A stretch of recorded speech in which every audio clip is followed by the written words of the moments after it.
आप आ सकते हैं कवरेज में। देखिए भाई और बहनों, मैं थोड़ा गैप मेंटेन कीजिएगा।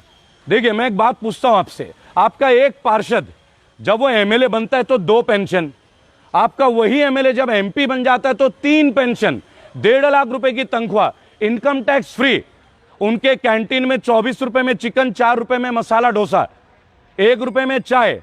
और यहां पे चाय पे चर्चा, एक चाय वाला जो आज प्रधानमंत्री बना है, आज 10 रुपए के नीचे कहीं साधारण पब्लिक को चाय नहीं मिलती, लेकिन पार्लियामेंट के कैंटीन में 25 पैसे से चाय की शुरुआत है। यानी गरीब आप लोग हैं, ये जो मेरे साथ है ये गरीब नहीं है, ये गरीब नहीं है, गरीब आप लोग हैं। आपको इनकम टैक्स भी फ्री चाहिए, 1.5 लाख की तनख्वाह भी चाहिए आपको, आप डेवलपमेंट के नाम से केवल आप सड़क से संसद जा रहे हैं तो आप गरीब हैं, और जो सड़क पे वो अमीर है। निर्मला सीतारमण जी आप गायब हो गई हैं। मैं फिर से आपको बोलूंगा, ये कोचिंग क्लास वालों का क्या होगा? 6 महीने से जो इनकी संस्थाएं बंद है, तनख्वाह नहीं दे पा रहे हैं, इनको क्यों नहीं देते आप लोग बैकअप? आप लोग एमएसएमई के लिए 1,20,000 करोड़, मैं रेबल सदानंद पति, मेरा फाउंडेशन एमएससी है, एमएसएमई सोशल सर्विसेज, 1 रुपया नहीं मिला मुझे निर्मला जी। मैंने इसीलिए खुलवाया लॉकडाउन में, ताकि आप लोगों को ना नंगा करूं, आप लोगों का पर्दाफाश करूं, और मैं लग रहा हूं। और कितनी बार आप मुझे गिरफ्तार करोगे? 19 बार हो चुका हूं 3 महीने में, 20वीं बार शायद अब होने वाला हूं थोड़ी देर में, लेकिन नहीं डालूंगा मास्क। मास्क तब पहनूंगा जब आप मुझे साबित करो कि कोरोना इस मास्क से रुकता है या नहीं रुकता है। आपने N95 मास्क के बारे में बताया, 800 रुपए महंगे में बिके, ब्लैक में बिके, आज आप कहते हैं N95 मास्क उपयुक्त नहीं है, यानी आप झूठ बोलते थे। चलिए आगे बढ़ते हैं। कोचिंग इंस्टीट्यूट तो बहुत छोटी सी फिरस्त है। और देखिए भाई और बहनों, प्रधानमंत्री जी का एक बहुत अच्छा बात था कि हम क्राइम फ्री कर देंगे देश को, क्राइम फ्री। सबसे ज्यादा हत्याएं उत्तर प्रदेश सरकार में, सबसे ज्यादा हत्याएं, लूट, पत्रकारों की हत्या। मैं जर्नलिस्ट हूं, मेरे साथ अभी यंगिस्तान न्यूज वाले हैं, और तकरीबन 150 चैनल पे ये वीडियो अभी थोड़ी देर में आप देख सकते हैं कि लाइव हो जाएंगे 150 चैनलों में। एक सोच की बात है, सोच का विषय है। लेकिन क्राइम का ग्राफ आज की डेट में ये आप देखें, क्राइम यहां से यहां तक, ये क्राइम का लेवल है। केवल पत्रकार आप मार रहे हैं, और तो और जो भी व्यक्ति कुछ आपके सरकार के खिलाफ बोलना जा रहा है, आप उसे उठा के जेल में डाल रहे हैं। अभी तो डॉक्टर कफील खान को छुड़ाया हमने, अखिल गोगोई की बारी है, संजीव भट्ट के लिए मुहिम है, लेकिन इनके लिए तो बहुत सारे लोग हैं। मैं आम लोगों की बात करता हूं। आपने मजदूरों का हाल बेहाल कर दिया। आपको कंगना रनौत के लिए इतनी परवाह हो रही है, करोड़ों रुपए खर्च कर रहे हो, वायु ग्रेड की सिक्योरिटी दे रहे हो। मुझे ये बता दीजिए, औरैया में 24 मजदूर रोटी खाते हुए एक्सीडेंट में मारे गए, और आपने कितने मजदूरों के लिए क्या किया? जो मेरे पीछे, आप लोगों को कुछ मिला है क्या? नहीं मिला है। आज तक मिला है कुछ? आवाज ऊंची करके बोल सकते हैं? आप देखिए, आप लोग इधर आ सकते हैं, वहां से दिखेगा नहीं। भाई और बहनों इधर आ जाइए। देखिए, मैं रेबल सदानंद पति। लोग बोलते हैं एसी कमरों में, शौक नहीं है, मैं तो लोगों के बीच का हूं, उनका बेटा, उनका भाई हूं। आप लोगों को सरकार से कुछ मिला है क्या? मिला है कुछ? अम्मा आपको मिला है? और निर्मला जी, आप 1,20,000 करोड़ बांट रहे हैं इस सौंदर्यीकरण के लिए। ये चांदनी चौक के सौंदर्यीकरण के लिए आपने करोड़ों अरबों रुपए खर्च करने का सेंट्रल गवर्नमेंट ने, स्टेट गवर्नमेंट ने अपना ढांचा दे दिया। और यहां जो 5,000 लोग अपनी जीविका चलाते थे, उनके बारे में आपने कुछ सोचा है क्या? कभी सोचा उनका परिवार कैसे चलेगा? क्या आपने उनको कोई बिल्ला या लाइसेंस दिया है क्या? 2 साल तक जो यहां पटरी नहीं लगा सकते हैं, उनके घर में 1,000 रुपए का भी फंड मिला है क्या आप लोगों को? ये हाल है आपका, ये हाल है। मजदूरों का हाल आपने बेहाल कर दिया। आपके लेबर मिनिस्टर, मजदूरों के लिए तो लेबर मिनिस्टर ही होते हैं ना, नाम जानते हैं आप? आपका लेबर मिनिस्टर मंत्रालय नहीं जानते ना? मैं बताता हूं, संतोष गंगवार अपने कमरे से बाहर नहीं निकलते भाई साहब, और लेबर मिनिस्टर बने बैठे हैं। हम लोग जाते हैं। अभी मैं मथुरा में था, 15 लोगों की डेथ हुई थी नैती अस्पताल में। आप मेरा वीडियो देखिएगा, 6,54,000 का बिल था, 6 के 6 लाख माफ कराया। हाँ, उनके परिवार को पूरे को नहीं बचा पाया, क्योंकि मैं एक डॉक्टर नहीं हूं। आप मेरे वीडियोस देखिए, मेरा पेज रेबल श्रद्धानंद, आप गूगल पे टाइप कीजिए, फेसबुक पे टाइप कीजिए। भाई और बहनों, मेरा व्हाट्सएप नंबर 8800092747, ये मेरा व्हाट्सएप नंबर है, 8800092747। कम से कम 17 से 18,000 SMS 1 घंटे में आते हैं। मेरी लीगल टीम उनके पास जाती है, हम लोगों में होता है। आज मैं आपके बीच चांदनी चौक हूं, कल मैं खुर्जा में रहूंगा, वहां कुछ अत्याचार है, वहां उठ के आपसे बात करूंगा। और कुछ मोदी जी के भाजपा के विशेष भक्त हैं, वो कहते हैं कि लाइव आके क्या होगा। तो मैं चलिए एक बात आपको पूछता हूं, हर चीज की शुरुआत सड़क से होती है। आपके मोदी जी सड़क से उठ के आए थे, पैदाइशी प्राइम मिनिस्टर नहीं थे। वो रेलवे स्टेशन में चाय बेचा करते थे, आज एक चाय वाला रेलवे स्टेशन बेच रहा है। आज एक चाय वाला रेलवे स्टेशन बेच रहा है, सरकारी नौकरी बेच रहा है। भाई और बहनों, मैंने उस दिन एक बात आपसे शेयर किया था, अगर आपको याद हो तो ठीक है, नहीं हो तो मैं आपको याद दिला दूंगा, अभी याद दिला दूंगा। एक देखिए, एक स्टैटिस्टिक ग्राफ था, जिस ग्राफ में ये बोला गया है कि कौन सी प्रधानमंत्री के काल में कितने कंपनी बिके हैं। तो आपको बता दूं, सबसे ज्यादा सरकारी कंपनी, मैं यहां कांग्रेस के लिए नहीं बोलता, पहले बता दूं, क्योंकि मैंने जीवन में 2 ही बार वोट दिए हैं, एक 2014, एक बार 2019। 2014 भावनाओं में दी थी, 2019 मजबूरी में, 2024 में मजबूरी नहीं होगी। ये सरकार उखाड़ फेंकेंगे, ये सरकार उखाड़ फेंकेंगे।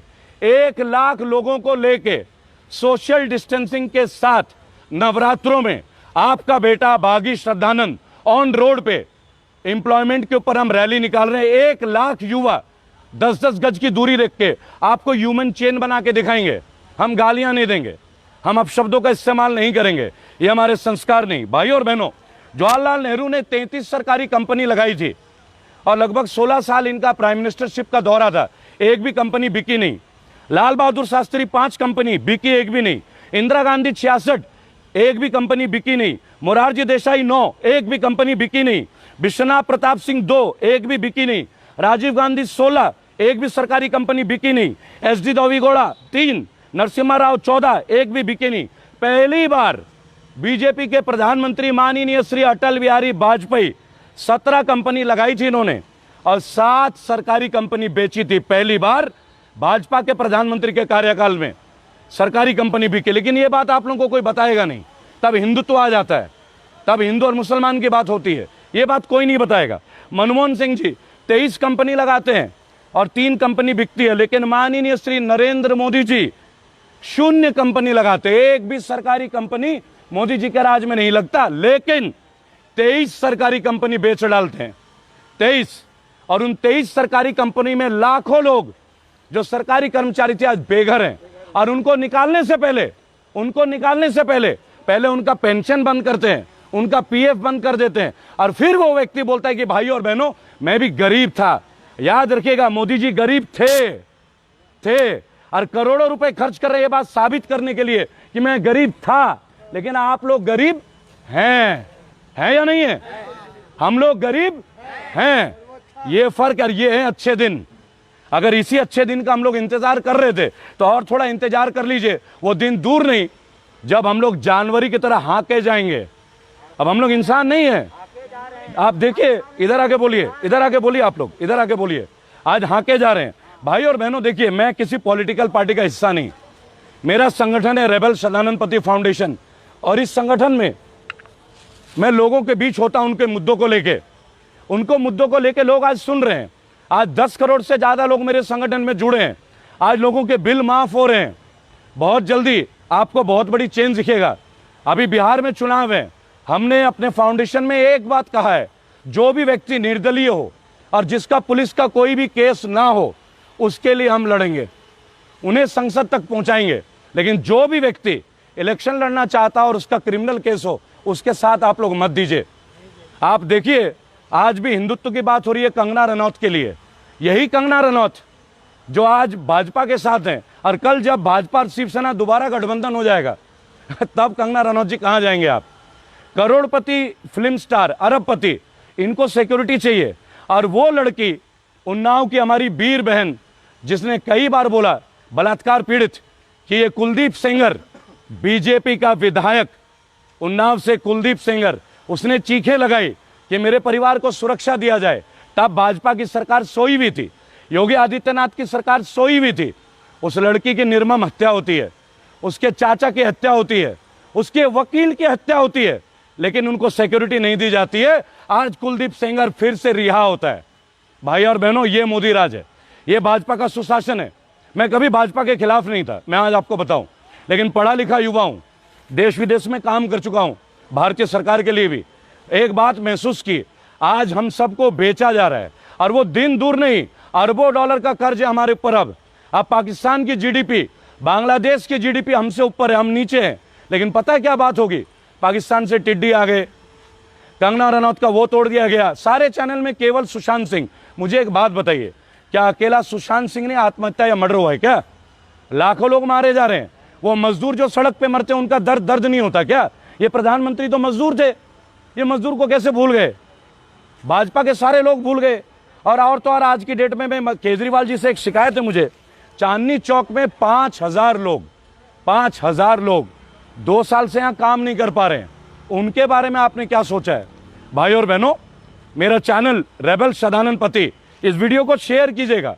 शेयर इसलिए कीजिए क्योंकि आज नेशनल मीडिया मेरे घर तक आती है और वापस चली जाती है। एबीपी न्यूज वाले, मैंने पहले भी बताया था, भाजपा का फोन है, भाई कोई भी एक्टिविस्ट आने पर मैं चैलेंज करता हूं, चैलेंज, आप मुझे जेल में जीवन में नहीं डाल पाओगे, चैलेंज है। क्योंकि मैं कानून का आदमी हूं, एक लॉ फर्म चलाता हूं, कानून पढ़ी है। आप कानून तोड़ते हैं, मैं कानून का पालन करता हूं। आप अगर मास्क की बात करेंगे, आपसे सवाल पूछा जाएगा, कोरोना का वैक्सीन कहां है? N95 आपने बोला था, चलिए लोगों को पैसे वापस कीजिए।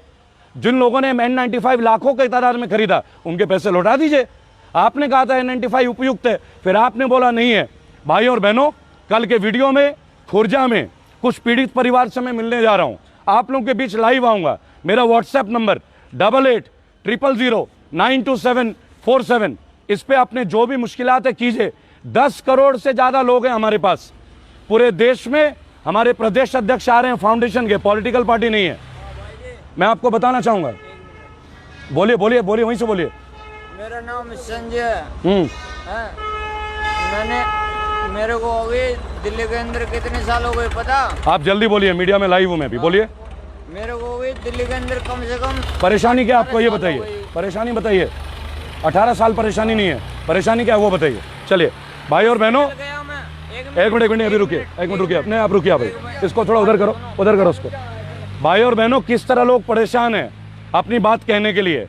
अस्पताल में एंट्री नहीं मिलती इन जैसे भाइयों के लिए, एम्स में एंट्री नहीं है, राम मनोहर लोहिया में एंट्री नहीं है, वार्ड मिलती नहीं है, और सब बोलते हैं वार्ड खाली है। जय हिंद, जय भारत। कल खुर्जा में दोबारा मुलाकात होगी।